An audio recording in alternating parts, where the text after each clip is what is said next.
Fala galera, paz, tudo bem? Eu sou o Thiago Formiga, professor da Action, a sua escola de música católica. E no vídeo de hoje vamos falar sobre como timbrar o contrabaixo, né? Uma dúvida muito comum que eu já tive, né? Pesquisei bastante coisa e tal para chegar num resultado ideal.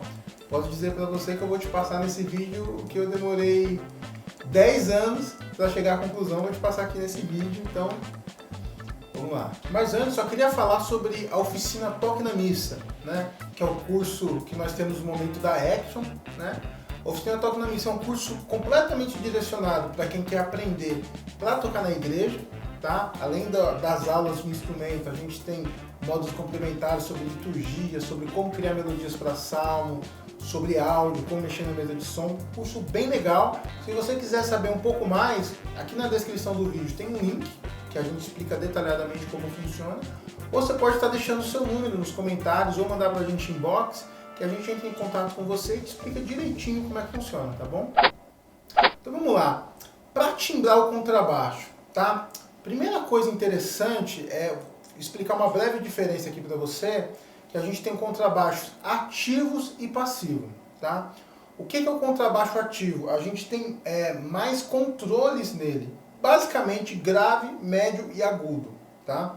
Tem um circuito dentro dele, como se fosse uma pequena mesa de som, vamos dizer assim, com algumas opções a mais, tá? Estou falando de forma bem simples, tá? De repente o pessoal que entende um pouco mais, tem uma... Não, bem básico, tá? E a gente tem um contrabaixo passivo. O contrabaixo passivo, ele praticamente não tem controle nenhum aqui. Geralmente ele tem 3 botões, que seria um botão de volume desse captador, um outro botão de volume do outro captador e um botão de tone, que seria um agudo, tá? Só isso que ele tem. Então eu vou fazer a explicação aqui com base no baixo ativo e vou fazer junto já como funcionaria no caso do baixo passivo, tá bom?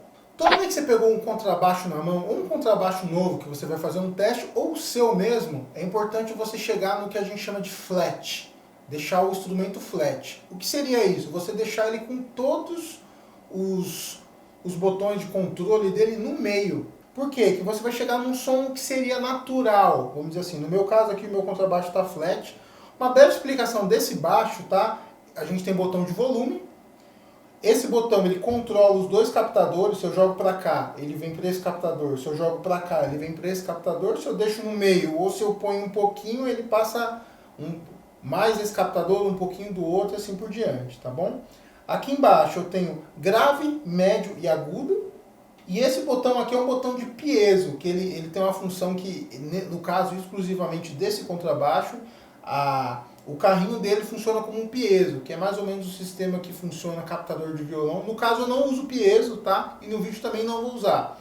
Então beleza, pegou o contrabaixo, deixa ele flat, tudo no meio. No caso, a maioria dos contrabaixos ele tem até uma pequena trava que identifica onde está o meio dele, tá? Então você chega nesse som aqui. Aqui ele tá flat, no caso o amplificador que eu estou usando aqui também tá flat, tá?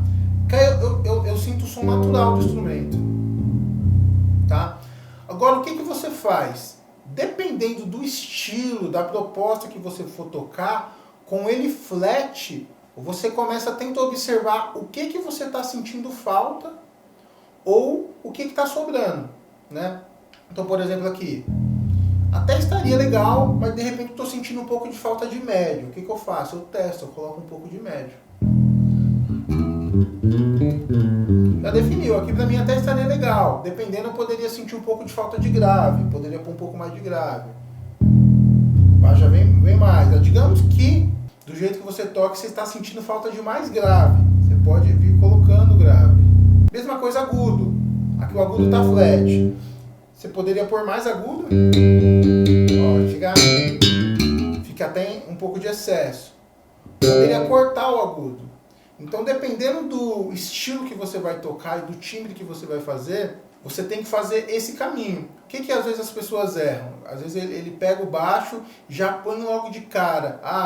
Eu fazia isso, né? Não, baixo geralmente eu coloco o grave no 75%, já coloco o grave assim, depois eu vou com o amplificador e vou ver o que acontece, tal. Então você nunca fica com um parâmetro, vamos dizer assim, neutro para você se basear para lá ou para cá. Às vezes é possível, dependendo do estilo que você toca, o timbre que você queira chegar, que você tenha que cortar. Tem horas que eu estou tocando com esse baixo aqui mesmo que eu zero totalmente o agudo.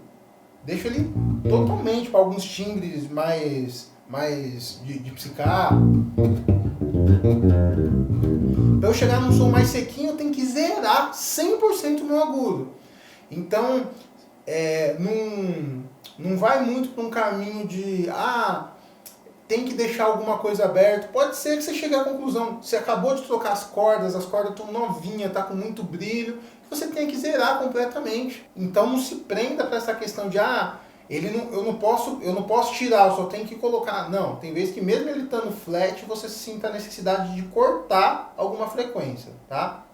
Só um detalhe também aqui, para você ouvir direitinho o som do baixo, das mudanças que eu estou fazendo aqui, é legal você usar um fone de ouvido, tá? Principalmente no celular, quem assiste muito no celular, o amplificador do celular ele é muito pequeno, não reproduz grave, né? Então, como a gente está falando do baixo, um instrumento grave, é legal você ou ouvir isso num som, você está ouvindo no computador, um som, ou colocar o fone de ouvido para você conseguir perceber bem direitinho as mudanças, tá certo? Então, só vou dar mais algumas dicas aqui, tá? De timbres, né? Falar um pouco desse botão que é dos captadores, que geralmente os contrabaixos têm também. Quais são as características? No meio, ele tá os dois funcionando. Quando você quer um som mais de médio, né, mais de groove, mais de psicato, a gente usa esse captador. Então você pega o botão e joga mais para esse captador aqui, né? Claro que um pouquinho que você mexe, ele já muda no som. Eu coloquei um pouquinho mais de médio aqui para mostrar um pouco mais a frequência que ele atua, né? Ó, ele já vai mudando.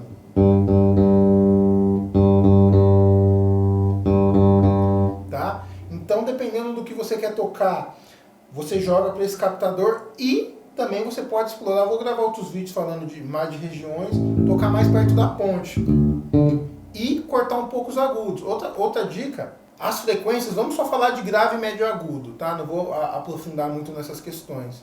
Geralmente as frequências, só de você cortar uma frequência ou diminuir uma, ela naturalmente às vezes destaca um pouco outras, tá?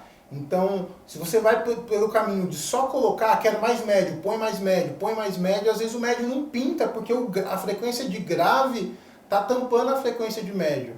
Então, às vezes, o médio que você quer não está em pôr mais médio, às vezes está em cortar um pouco do grave e cortar um pouco do agudo, tá? Então, isso vai ser alguns testes que você vai ter que fazer, né? A dica base é partir dele flat, e a partir disso você vê o que está faltando e você procura a frequência que está faltando, tá? Então, falando aqui do captador da ponte, né? A dica é pôr um pouco de médio, só de você pôr o captador da ponte já vem um pouco mais de médio, e cortar um pouco do agudo. Para esse som de psicato, a dica de ouro é cortar o agudo, tá? Se você toca com muito agudo, ele não pinta muito. Só de você cortar mais o agudo, já vem um som mais...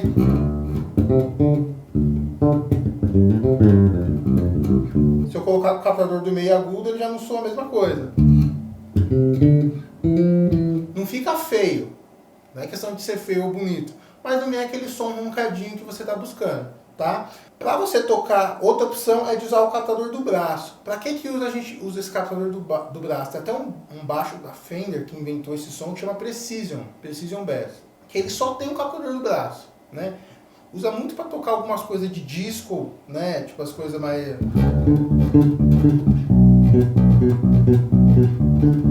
Usa muito coisas de rock, pop rock britânico. Os baixistas usam muito esse som. Então, esse captador do braço tem bem essa sonoridade.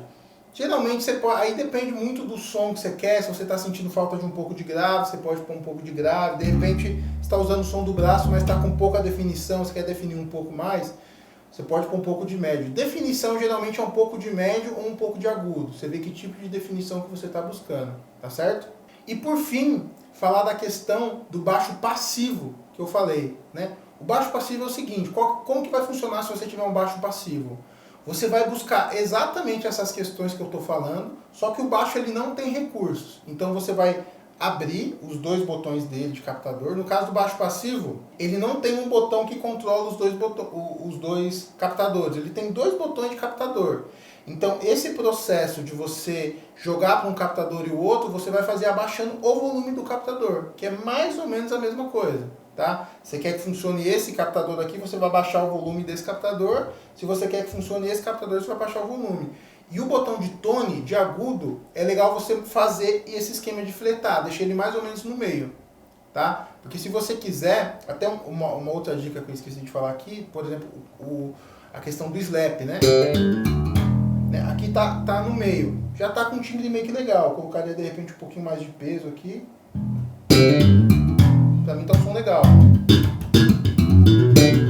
né? No caso do baixo passivo, se você sente um pouco de falta de agudo, você põe um agudo, põe um pouco mais, por exemplo, pode até abrir tudo em alguns casos, no caso do baixo passivo. E se você quer um som de pizzicato, você pode cortar até zerar completamente o agudo. E esses controles de médio e grave você vai fazer no amplificador. Como que é o timbre do amplificador? Exatamente o mesmo conceito. Fleta, deixa tudo no meio. E a partir daí, você toca e vê o que você está sentindo falta, tá? Gravando aqui, o Diego fez uma pergunta sobre isso, né? Interessante. Tá, e se eu tenho um baixo ativo e eu tenho um amplificador também? E eu quero colocar, por exemplo, mais agudo ou mais grave, e eu tenho as duas opções. Em qual que eu mexo? E a resposta é depende, tá? Por que depende? Vai muito de você conhecer as características do baixo e do seu amplificador. Tem amplificadores que, por característica, ele tem um grave, que tem uma textura de som interessante. Então, se de repente você tem esse conhecimento, de repente você olha e fala, nossa, o grave, se eu ponho o grave no meu amplificador, o som fica mais legal do que o grave do baixo. Então, o que você vai fazer? Quando você estiver buscando um timbre com mais grave, nessa textura que você quer, você vai usar o grave do amplificador. Mesma coisa com o agudo. Eles, nossa, o meu baixo tem um pré aqui que tem um agudo maravilhoso, do amplificador não fica desse jeito, fica um agudo tal, não sei o que. O que você vai fazer? Se você está buscando um som com mais agudo, você vai buscar o agudo do baixo, porque você descobriu que as características do agudo do baixo vão ser mais legais. É importante você buscar referências, ouvir bastante música, pesquisar sobre baixistas, sobre timbres, né? Porque esse conhecimento, tudo que eu estou falando aqui, é bem útil, é bem legal, mas você vai jogar no lixo se você não tiver referências de sons de baixo legal, de que timbre, inclusive de que timbres te agradam. Então, em cima dos timbres, das referências, dos artistas que você ouve, as linhas de baixo que você gosta de ouvir, tenta identificar quais são as características que os baixistas usam de timbre nesses trabalhos, nesses discos. Aí você passa a buscar no seu instrumento usando esses recursos. Fleta e vai buscando o que você está sentindo que está faltando ou o que você está achando que está sobrando, você corta. Então é isso aí, galera. Se você gostou desse vídeo, dá um like. Se você está vendo ele no YouTube, se inscreve no canal aí, né? Dá um like. Aproveita e aciona o sininho para você receber as notificações dos próximos vídeos que a gente estiver gravando. Se você está vendo no Facebook, primeira coisa, compartilha esse vídeo. Compartilha esse vídeo, depois marca pessoas, quem você conhece aí que toca baixo, que seria útil essa dica para ele, marca ele aqui nos comentários, tá? E aproveita, se você ainda não curte a nossa página, Action Música Católica, curte aí, tá? Para você ficar por dentro dos próximos vídeos que a gente vai estar gravando. A gente posta vídeo de várias outras coisas também, dicas de canto, dicas de... A gente tem a sugestão de melodias para salmo, tá certo? E é isso aí, a gente se vê no próximo vídeo. Um abraço, Deus abençoe.